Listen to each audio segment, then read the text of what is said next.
Hello, and welcome to today's algebra lesson. We're going to talk about function notation and how to evaluate functions in function notation. Now, function notation looks like this. F of a. You say, well, what is that? Am I multiplying? No. Remember, this equation could be written y equals 2 times a. And this just tells you, when you say f of a, whatever number is put in for a, this problem is really asking you to find y when a equals 4. So these instructions here tell you every time you see an a, so when you see this f of a equals 2a, it's kind of like the a here is in parentheses. And whatever goes in these parentheses also goes in these parentheses.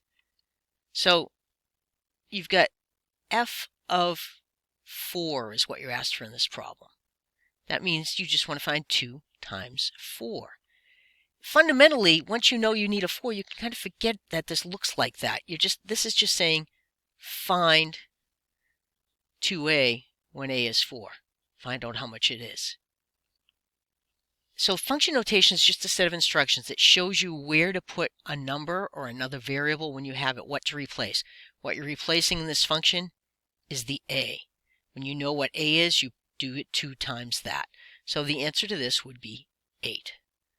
So if I try another one, let me write a second function here. Let me find another one. I don't have to name my function f. I can name my function g. G of x equals x squared minus 2.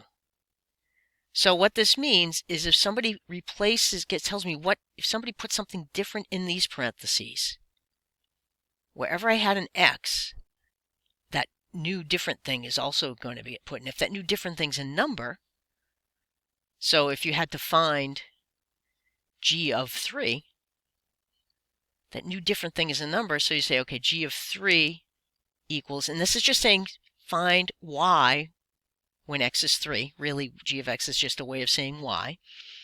G of 3 equals, it looks like I had 3 squared. I like putting parentheses around what my variable, they call that the variable, the input. And g of x is, what happens at this input of x is what you get for y. That's what g of x is. Minus 2. 3 squared minus 2. 3 squared is 9, minus 2 is 7.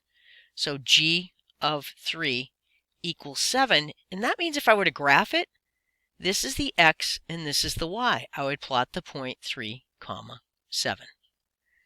Okay, so that's a little explanation, a couple of examples of using function notation.